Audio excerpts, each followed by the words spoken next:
سبحانك لا علم لنا إلا ما علمتنا إنك أنت العليم الحكيم.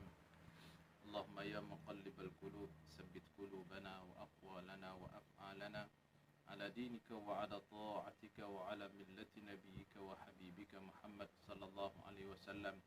لا إله إلا أنت سبحانك إنا كنا من الظالمين. اللهم فقهنا في الدين وعلمنا التأويل واهدنا إلى صراطك المستقيم. رب اشرح لي صدري ويسر لي أمري واحلل عقدة من لساني يفقه قولي. رب يسر ولا تعسر رب تمم بالخير. أما بعد.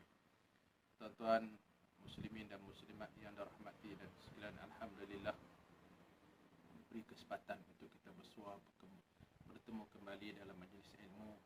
Mudah-mudahan kita terus mendapat hidayah petunjuk daripada Allah Subhanahu Wa Taala. Mudah-mudahan diberi kekuatan untuk kita terus beramal dengan ilmu yang telah kita perolehi dan bakal kita peroleh. InsyaAllah perkongsian pada kali ini berkaitan dengan umur dan kematian diri kita yang pasti kita akan berhadapan. Di sana Nabi SAW memperingatkan kepada kita bersama, likulli syai'in hasad wa hasadu ummati ma baina sittin ila sab'in. Maksudnya bagi tiap-tiap sesuatu itu ada masa mengetamnya, ada masa penyudahnya. Maka masa ataupun musim mengetam umatku itu ialah di antara 60 dan 70. Ini nak menggambarkan bahawa kalau kita kata musim buah durian pun ini dah musim di ujung. Setahun sekali dia sampai masa dan dia akan, kita kata, akan luruh sendirilah. Buah ada masanya. Begitulah kehidupan manusia ini. Umur yang Allah beri kepada kita, Nabi sebut di antara 60 ke 70. Jadi gambaran ini menunjukkan bahawa persiapan yang perlu kita lakukan, bahawa kita akan meninggalkan alam dunia, akan menuju kepada Allah Subhanahu Wa Taala. Persoalan-persoalan apakah bekalan yang bakal kita bawa untuk menuju dan menghadap pada Allah Subhanahu Wa Taala. Dan di sana hadirin dan hadirat yang rahmati Allah, kalau kita kata kalau hari ini musim buah lah, kadang-kadang kita melihat pada kulit nampak cantik, buka-buka di dalam ada ulat. Tengok dah, pilih dah, nampak cantik, tapi buka-buka dalam ada ulat. Itulah disebut sebagai perbandingan bagaimana seorang mukmin yang beriman dengan Allah dengan sifat munafik. Tengok zahirnya nampak seorang mukmin beriman, tetapi apabila dibuka ada ulat di sana. Itulah orang-orang munafik. Mudah-mudahan kita tidak termasuk golongan ulat-ulat ini yang merosakkan kita kata agama, bangsa dan negara. Hadirin yang dirahmati Allah, marilah sama-sama kita manfaatkan umur yang Allah beri kepada kita, sebab di sana disebut juga irtani khamsan qabla khamsin, ingat 5 perkara sebelum datangnya 5 perkara. Salah satunya ialah kita kata tentang umur kita. Umur kita, bagaimana kita manfaatkan, bagaimana kita pergunakan. Dan kita pasti penyudah kita adalah kematian itu sendiri. Tiap-tiap kullu nafsin dha'iqatul maut, tiap yang hidup yang menyawa pasti berhadapan dengan kematian. Persoalannya, kematian kita, adakah kematian kita yang mendapat redha pada Allah Subhanahu Wa Taala, adapun kematian yang mendapat murka di sisi Allah Subhanahu Wa Taala.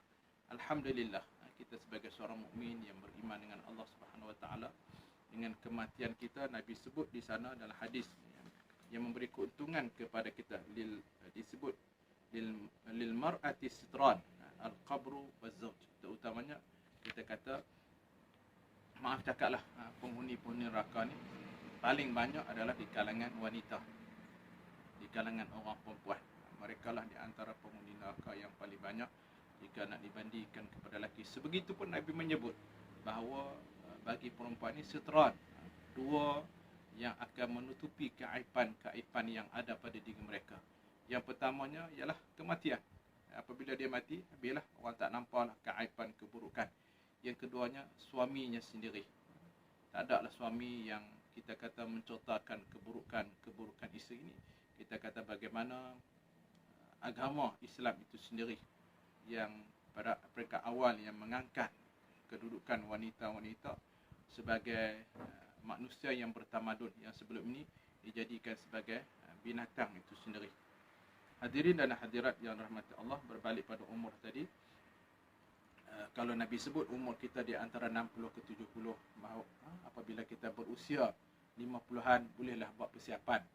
Dengan kita kata dengan Allah menarik banyak nikmat, mata, telinga, makan minum, termasuk di sudut tenaga dan sebagainya, itulah petanda-petanda, termasuk rupa kulit, termasuk rupa rambut dan sebagainya, itu semua menunjukkan bahawa kita bakal meninggalkan dunia. Jadi apabila kita bakal meninggalkan dunia, perlulah kepada persiapan bekalan kita yang kita akan hidup darul baqa, tempat yang lebih kekal, yang lebih selamat di sana. Hadirin dan hadirat yang dirahmati dan dikasihi sekalian. Untuk itu, marilah sama-sama kita terus membekalkan diri kita dengan yang paling mudahnya kita kata banyak membaca Al-Quran. Sebab di sana Nabi sebut Iqra'ul Quran fa innahu ya'ti yaumil qiyamah syafi'an li ashabi, bacalah kamu Al-Quran. Kerana Al-Quran itu akan sebagai penyelamat, menjadi peguam bela kepada pembaca-pembacanya. Bahkan di sana Nabi sebut juga tentang banyakkan berselawat ke atas Nabi.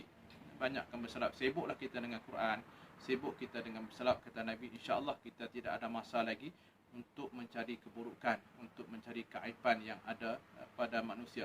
Mudah-mudahan Allah akan menutup segala keaiban yang ada pada diri kita sendiri. Dan di sana juga tentang perkongsian apabila sebut kematian, Nabi sebut la an yajlisa ahadukum ala jumrah wa tahriqa siyabah hatta tuqdi ila jildih khairum min an yajlisa ala qabri. Bahawa di sana Nabi SAW menyebut juga bahawa dilarang kepada kita duduk di atas kubur. Duduk atas kubur, dia yang mana dikata duduk di atas kubur itu, dikata api yang berada yang membakar pakaiannya boleh terus sampai kepada kulit, nak menggambarkan bahawa peradaban di atas kubur. Secara hadis khususnya kita dilarang, kita kata rumah duduk atas kubur, sampai kencing berak atas kubur dan sebagainya. Yang seterusnya kita kata adab kita. Macam mana kita berada di atas kubur, jangan duduk langkah, duduk dan sebagainya. Sebab apa? Macam kita langkah orang tengah tidur ni. Sebab kita beri salam semua jawab atas kubur dan sebagainya. Ini peringatanlah kepada kita yang pergi ziarah kubur dan sebagainya. Dan tolonglah jaga adab. Seperti mana kita beradab ketika hidup, begitulah kita beradab kepada orang yang mati, yang sudah kembali ke rahmatullah. Yang kita sampailah kita kata, contohnya kita tengok bagaimana orang nak buat bangunan dan sebagainya, dialih diubah kubur, sampai sebegitu kehormatan. Jadi begitulah kita juga menjaga kehormatan kubur itu sendiri. Tolong jaga. Sebab itu kita tengok kita terutamanya orang Islam nak kena mempertahanlah. Jangan sewenang-wenangnya kita memperlakukan benda yang tak baik di atas kubur itu sendiri. Jadi hadirin dan hadirat yang rahmat Allah, itulah di antara dua hadis yang boleh kita kongsi secara ringkas, mudah-mudahan menjadi peringatan dengan masa kita dalam berhadapan dengan COVID ini. Semoga Allah angkatkan segala bala dan mungkin persiapan kita untuk bertemu dengan Allah. Sebab dengan COVID hari ini dia tak pilih siapa. Dulu kita dengar golongan yang berisiko, bahkan yang tak berisiko pun dijangkiti, yang boleh membawa kepada maut itu sendiri. Mudah-mudahan kita angkat kepada Allah, angkatkan segala bala ini. Jadi itulah perkongsian, mudah-mudahan dimanfaatkan oleh Allah Subhanahu Wa Taala. Man amila salihan fali nafsi, berapa siapa melakukan kebaikan keberuntungan di sendiri, man asa'a fa 'alaiha, berapa siapa melakukan keburukan dia akan bertanggungjawab di hadapan Allah. Wa ma rabbuka bidhallalil 'abid, dan Allah sama sekali tidak akan melakukan penganiayaan kepada hamba-hambanya. Wabillahi taufiq wal hidayah. Assalamualaikum warahmatullahi wabarakatuh.